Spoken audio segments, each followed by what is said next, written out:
Saudações! Sejam bem-vindos a mais uma aula do estudo sistematizado da doutrina espírita da Casa Espírita Nosso Lar. Hoje vamos estudar no tomo único o módulo 6, Obsessão e Desobsessão, roteiro 2, o processo obsessivo, o obsessor e o obsediado. Na obra Gênese, no capítulo 14, item 45, Kardec expõe o seguinte pensamento. Pululam em torno da terra os maus espíritos, e em consequência da inferioridade moral de seus habitantes. A ação malfazeja desses espíritos é parte integrante dos flagelos com que a humanidade se vê a braços neste mundo. A obsessão, que é um dos efeitos de semelhante ação, como as enfermidades e todas as atribulações da vida, deve, pois, ser considerada como provação ou expiação, e aceita com esse caráter. É importante considerar, entretanto, que a obsessão decorre sempre de uma imperfeição moral que dá ascendência a um espírito mau. Kardec, então, expõe que a obsessão é consequência do nosso padrão vibratório da Terra. Ou seja, as nossas imperfeições morais fazem com que nós tenhamos uma baixa vibração. Assim, em volta da Terra estão espíritos que se afinizam com esse padrão vibratório inferiorizado. E explica Kardec que essa questão da circunscrição da Terra por espíritos de ordem inferior, consequência de nossa inferioridade, que acabamos atraindo e mantendo uma psicosfera de padrão vibratório mais baixo, faz com que a obsessão seja um dos fenômenos que são consequência desse baixo padrão vibratório. E explica ainda Kardec que a obsessão, ela então acaba tendo um caráter ou de provação, ou seja, de desafio, de grande dificuldade que o espírito tem que vencer e superar, ou de expiação. E a expiação é quando o espírito está resgatando uma falta anteriormente cometida. Mas explica Kardec, seja provação, seja expiação, sempre a obsessão vai ser a consequência da imperfeição moral, tanto do obsessor quanto do obsediado. E a obsessão é caracterizada por esse obsessor, que é o espírito inferiorizado, ou o espírito mau, como se refere Kardec, que passa a perturbar, a causar sofrimento para o obsediado, que é o espírito encarnado. Vamos começar agora a conversar sobre o obsessor. Na obra Obsessão e Desobsessão, Sueli Caldas Schubert, no capítulo 13, explica sobre o obsessor. Obsessor, do latim obsessore, aquele que causa a obsessão, que importuna. O obsessor é uma pessoa como nós. Não é um ser diferente que só vive de crueldades, nem um condenado sem remissão pela justiça divina. Não é um ser estranho a nós, pelo contrário, é alguém que privou de nossa convivência, de nossa intimidade, por vezes com estreitos laços afetivos. É alguém, talvez, a que amamos outrora. O obsessor é um irmão a quem os sofrimentos e desenganos desequilibraram, certamente com a nossa participação. Então, o obsessor aqui, na explicação de Sueli Caldas Schubert, não é alguém diferente de nós. É um espírito imperfeito e que, nessa imperfeição, acaba optando pelo caminho do mal. Não é alguém que está fadado a praticar o mal. É alguém que está equivocadamente no caminho do mal.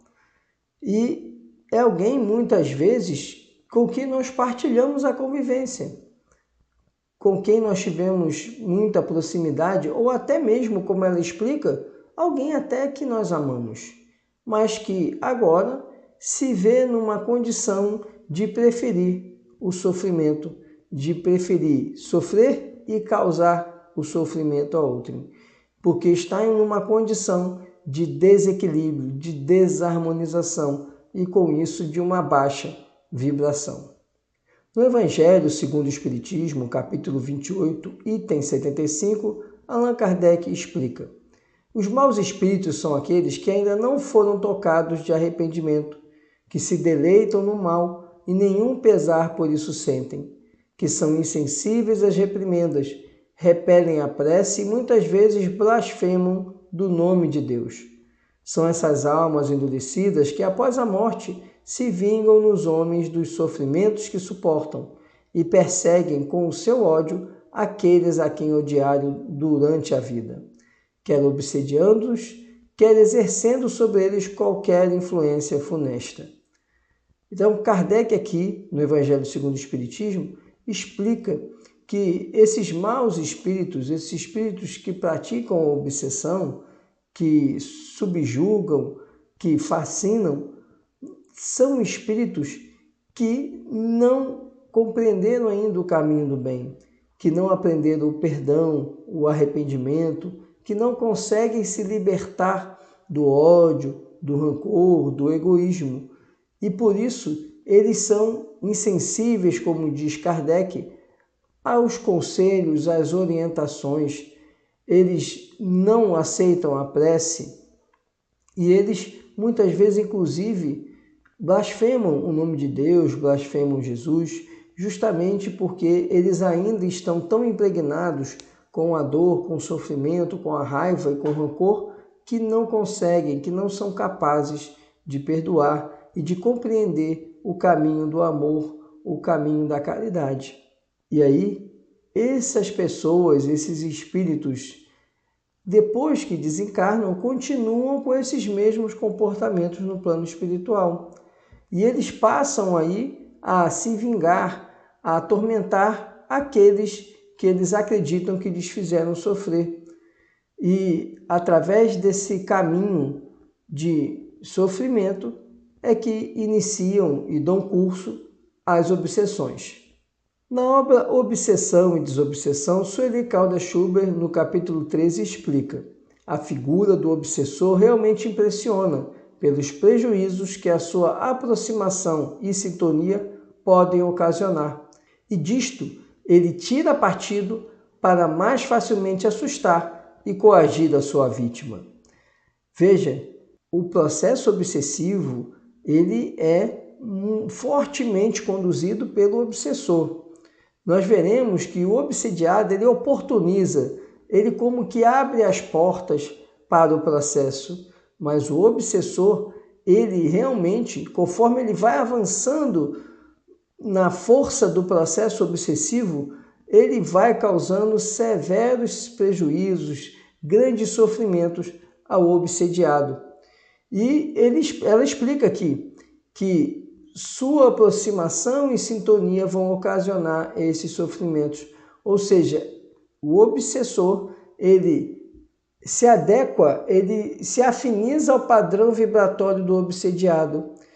O obsediado abaixa o seu padrão vibratório e, com isso, o obsessor vai tendo mais facilidade em causar a dor e sofrimento que ele se compraz em aplicar, em causar no semelhante.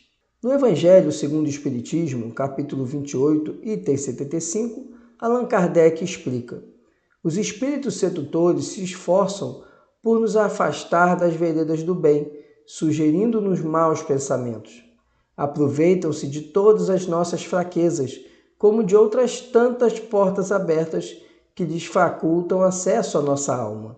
Alguns há que se nos aferram, como a uma presa, mas que se afastam, em se reconhecendo impotentes para lutar contra a nossa vontade.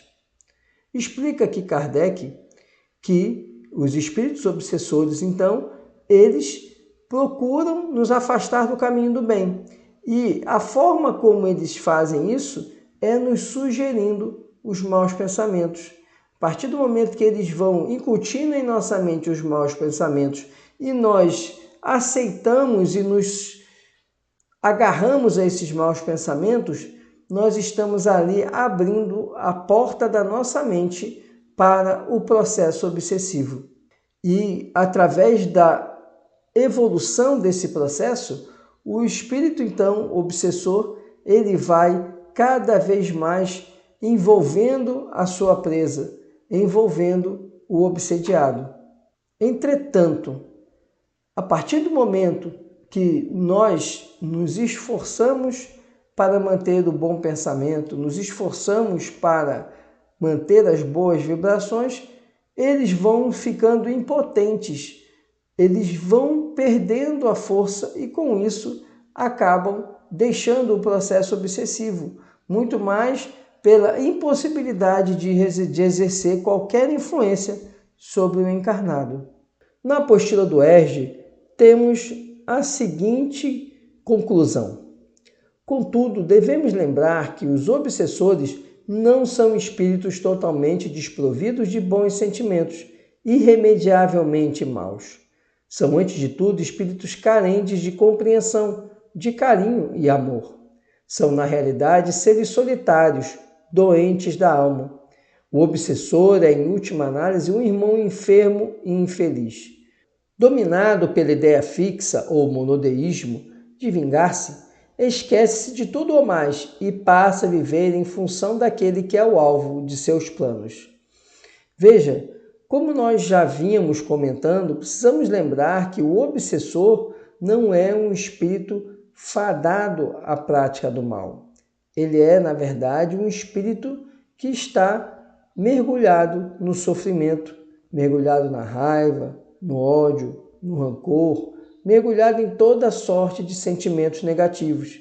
E isso faz com que ele entre como num processo cíclico de pensamento fixo, ou seja, ele fica permanentemente pensando em obter a sua vingança. Ele fica permanentemente pensando em provocar a vaidade no outro, porque ele se compraz com a vaidade ou a ganância. Enfim, ele entra numa linha de conduta reiterada justamente em razão do seu pensamento estar preso àquele sentimento, àquele evento de sua existência que lhe causou dor, e aí ele faz isso e torna disso a sua vida, torna desse sentimento de ódio a sua vida. E, obviamente, é um espírito que sofre, porque ninguém pode ser feliz odiando, ninguém pode ser feliz buscando uma vingança cega, ninguém pode ser feliz mergulhado na ganância, ninguém pode ser feliz mergulhado no egoísmo. Portanto, é preciso compreender que o obsessor é, antes de tudo, um espírito sofredor. É verdade que causa sofrimento também ao outro, ao próximo, mas ele precisa ser resgatado, precisa ser salvo, precisa ser curado da sua doença, que é a perseguição de um sentimento negativo. Vamos agora falar sobre o obsediado. No nosso material do Herge, nós temos a seguinte explicação. A doutrina espírita nos informa que, antes de tudo, o obsediado é vítima de si mesmo, sendo descrito no dicionário como importunado, atormentado, perseguido. Segundo Joana de Ângeles, prisão interior, cela pessoal, onde a grande maioria se mantém sem lutar por sua libertação, acomodada aos vícios, cristalizada nos erros. Obsediados, cada um deles traz consigo um infinito de problemas que não sabe precisar. O obsediado é o algoz de ontem e que agora se apresenta como vítima. Ou então é o comparsa de crimes que o cúmplice das sombras não quer perder, tudo fazendo por cerceá-lo em sua trajetória.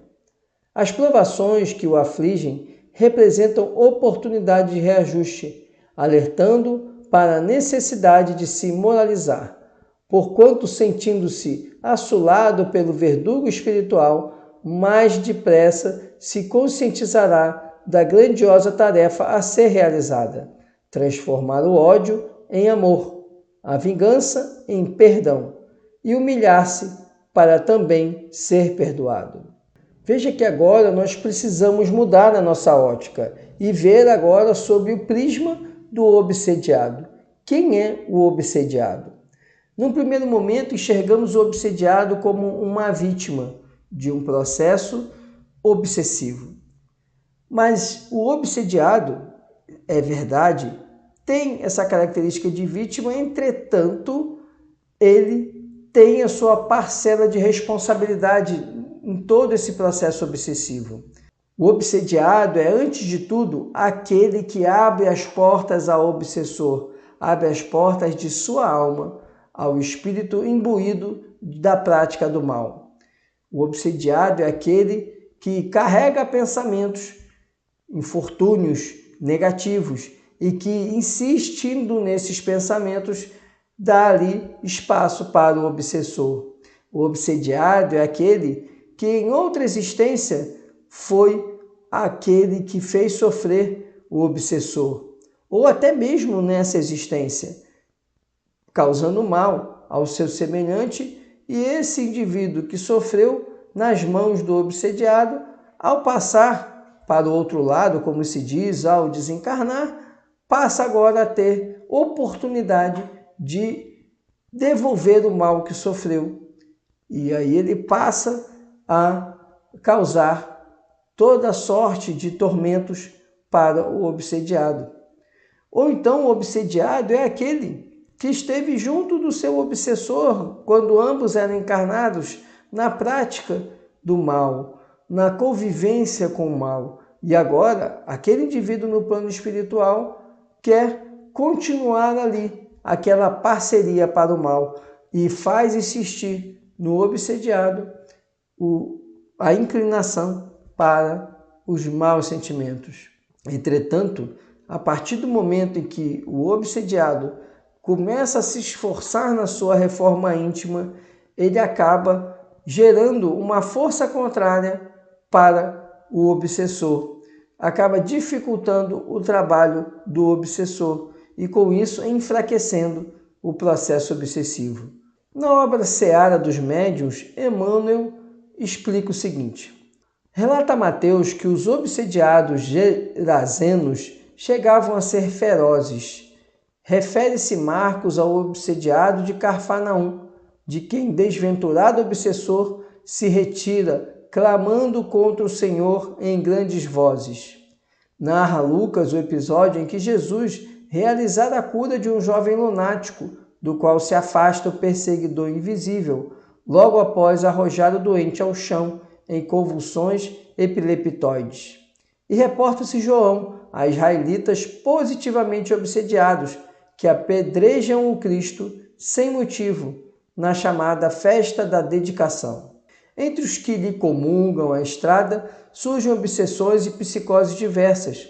Maria de Magdala, que se faria a mensageira da ressurreição, fora vítima de entidades perversas. Pedro sofria de obsessão periódica. Judas era enseguecido em obsessão fulminante. Caifás mostrava-se paranoico. Pilatos tinha crises de medo.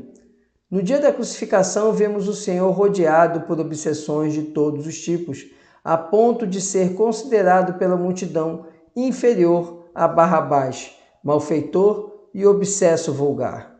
E por último, como se quisesse deliberadamente legar-nos preciosa lição de caridade para com os alienados mentais, declarados ou não que exameiam no mundo, o divino amigo prefere partir da terra na intimidade de 2 ladrões, que a ciência de hoje classificaria por cleptomaníacos pertinazes. Veja, Emmanuel aqui ele nos explica que o próprio Novo Testamento traz uma série de passagens onde vemos o processo obsessivo. Jesus, ele não interferia deliberadamente nesses processos. Sua luz acabava afastando ou aliviando esses processos nos obsediados. Mas Jesus respeitava o livre-arbítrio, deixando claro que os processos obsessivos, eles são uma relação direta entre o obsediado e o obsessor, na qual o obsediado é quem deixa a porta aberta para o obsessor.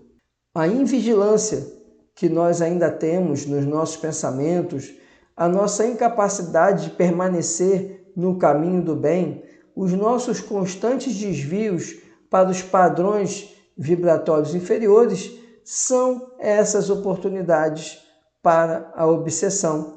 E relata que Emmanuel, em várias passagens do Evangelho, a sinalização de que processos obsessivos estavam ali ocorrendo, dada a inferioridade daqueles encarnados que ali estavam e o grande número de espíritos obsessores que se valiam das oportunidades para causar dor e sofrimento aos obsediados. Vamos agora conversar sobre o processo obsessivo. Na obra Obsessão e Desobsessão, Sueli Caldas Schubert, no capítulo 9, explica: o processo obsessivo se caracteriza pela ação do obsessor sobre o obsediado, que aproveita a menor oportunidade para atingir a pessoa visada. A interferência se dá por processo análogo ao que acontece no rádio, quando uma emissora clandestina passa a utilizar determinada frequência operada por outra, prejudicando-lhe a transmissão.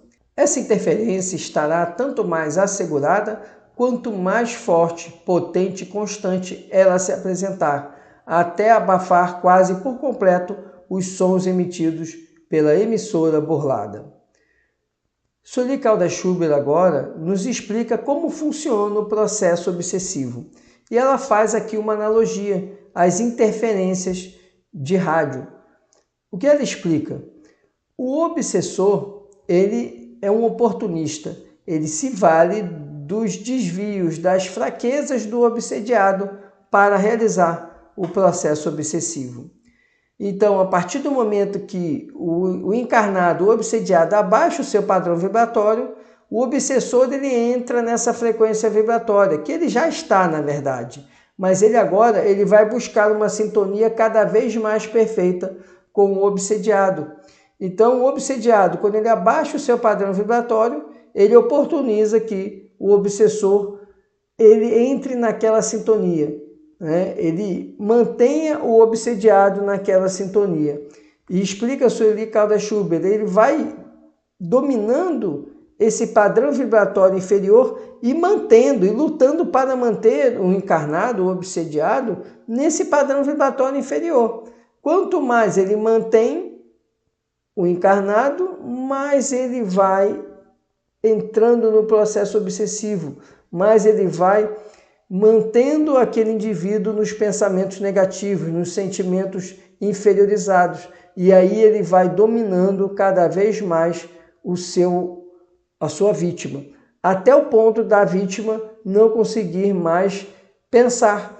O pensamento acaba sendo inteiramente dominado pelo obsessor. E então o obsessor ali, ele fecha ali o circuito da obsessão e leva o indivíduo no processo obsessivo de subjugação. No mesmo capítulo, Sueli Caldas Schubert fala o seguinte: o perseguidor age persistentemente para que se efetue a ligação, a sintonia mental, enviando os seus pensamentos numa repetição constante, hipnótica, à mente da vítima, que, incauta, invigilante, assimila-os e reflete-os, deixando-se dominar pelas ideias intrusas. Então, como eu expliquei, o obsediado, quando ele abaixa o padrão vibratório, ele dá acesso ao obsessor. O obsessor, então, conforme ele vai realizando esse enlace fluídico, vai mantendo essa sintonia mental, mais ele vai dominando a mente do obsediado e fazendo com que o obsediado ele entre ali numa sequência de pensamentos e sentimentos inferiores, o que facilita o exercício da obsessão pelo obsessor. No nosso material do EJE, nós temos o seguinte trecho. Allan Kardec esclarece que no processo obsessivo há também uma ação fluídica por parte do obsessor, que atua exteriormente com a ajuda do seu perispírito, que ele identifica com o do encarnado, ficando este, afinal, enlaçado por uma como teia e constrangido a proceder contra sua vontade. Essa ligação fluídica entre o obsessor e o obsediado permite que os pensamentos e as vontades dos dois se confundem e o espírito então se serve do corpo do indivíduo como se fosse seu, fazendo agir à sua vontade. Falo pensar, falar, agir em seu lugar e impele-o ao seu mau grado, a atos extravagantes ou ridículos, magnetiza-o em suma, lançam no estado de catalepsia moral e o indivíduo se torna um instrumento da sua vontade, tal a origem da obsessão, da fascinação e da subjugação, que se produzem em graus muito diversos de integridade. Explica então Kardec que, além da sintonia mental que Sueli Caldas Schubert fala, além da frequência vibratória que o espírito obsessor procura manter o obsediado numa frequência baixa, o obsessor ele lança uma redoma fluídica em torno do obsediado. Ele faz uma ligação fluídica de perispírito para perispírito e, aos poucos, ele vai aumentando essa nuvem fluídica, essa teia fluídica, de maneira a fazer com que o obsediado tenha mais dificuldade ou não saia desse processo obsessivo. O que nós temos é a ação do obsessor, inicialmente oportunizada pelo padrão vibratório inferior do obsediado. E nessa ação, o obsessor vai começando a estimular determinados pensamentos e sentimentos negativos no obsediado. Paralelo a essa ação mental, o espírito obsessor também se vale do seu perispírito e realiza uma ligação fluídica com o perispírito do obsediado.